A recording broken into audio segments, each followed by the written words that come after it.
Bonjour à tous et bienvenue dans les nouveaux locaux de Directive Première. À partir de maintenant, j'aurai un cadre seul et unique pour toutes mes chroniques. Et aujourd'hui, on parle de Game of Thrones saison 6, épisode 6, Blood of My Blood. Vous savez à quel point j'étais peu enclin à apprécier ce début de saison, et puis j'ai reconnu que c'était bien sur les derniers épisodes, le 4 et le 5. Et puis, ma pire crainte s'est réalisée. Bienvenue dans un épisode de la saison 5, tout est retombé comme un soufflé. Youpi! Alors, c'est peut-être un épisode de transition, je croise les doigts pour que ce ne soit que ça, mais je trouve que ça retombe vraiment dans tous les travers que je dénonçais avant, et je vais vous en parler en 180 secondes. Alors préparez-vous à suivre des intrigues de personnages dont on n'a absolument rien à péter, c'est assez fou. On a donc 6 intrigues, donc assez peu. On a Bran, Sam, le roi et les Lannister, Arya et Daenerys. Donc comme je vous disais, peu d'intrigues, donc on a bien le temps de les développer. Le souci c'est que c'est des intrigues qu'on ne voudrait pas voir développer en fait. C'est des intrigues qui ne sont pas intéressantes. Commençons par Bran. Donc Bran il se balade dans la neige, voilà. Ah bah tiens, il y a un personnage qui vient l'aider, donc on a complètement oublié ce personnage qui était dans la saison 1 et qui était quasi figurant. On s'en fout en fait, ellipse, pitié, faites-moi une ellipse, c'est pas grave, je le reverrai à la fin de saison et puis on découvrira qu'il est avec lui. Mais vraiment, je m'en tamponne, mais alors d'une force, c'est fou quoi. Sam, alors Sam c'est mon personnage préféré dans Game of Thrones. Il sert tellement à rien, ce petit bonhomme là. Alors Sam, on est dans une scène qui est digne de Dawson en fait, où en fait Sam rentre chez son père avec sa copine et puis son père... Il a peu d'estime pour lui et du coup ça dure les 3 plombes, c'est chiant à mourir.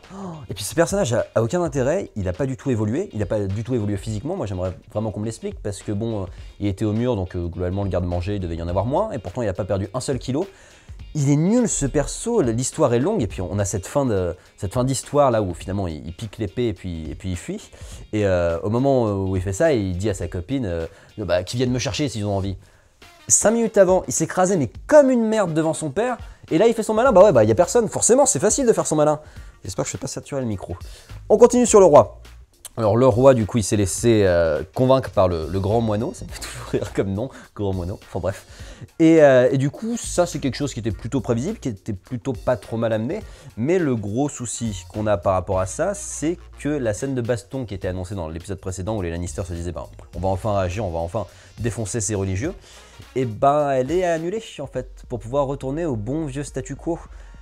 C'est chiant, enfin vraiment c'est dommage, il allait se passer quelque chose et encore une fois on revient au statu quo, moi ça m'emmerde. Arya c'est... Alors on a plus ou moins un début de conclusion à son histoire, donc en fait on nous raconte que ce qu'elle fait depuis 3 saisons, on s'en tape. Vraiment, elle avait toute une formation mais finalement, plus trop envie. Non je vais me réorienter plutôt, c'est plus intéressant.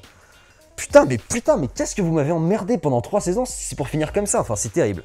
Et puis ça finit sur Daenerys qui annonce que ouais je vais chercher Westeros, donc ça fait 6 saisons qu'elle nous dit ouais j'y vais, attention je me mets en chemin, attention je vais y aller aujourd'hui, hein. Ah ouais j'y vais. Donc du coup la scène est pas mal mais elle donne pas la chair de poule comme elle devrait. Donc un épisode qui est une grosse déception pour moi, j'espère que les intrigues vont repartir dès l'épisode suivant. Top! On est à 3 minutes, c'est pas mal, pour vous dire tout le mal que je pensais de cette chronique, c'est cool. Alors... J'ai peur d'avoir fait un petit peu saturer le micro, j'en suis désolé, donc navré pour vos oreilles. Et puis n'hésitez pas à me dire ce que vous avez pensé de ce que je juge être une grosse déception pour cet épisode qui retombe dans tous les travers de Game of Thrones. Encore une fois, c'est peut-être juste un épisode de transition, on verra. Et puis à liker, commenter, partager, à vous abonner. Et je vous donne rendez-vous sur la page de Directive Première pour d'autres chroniques en 180 secondes.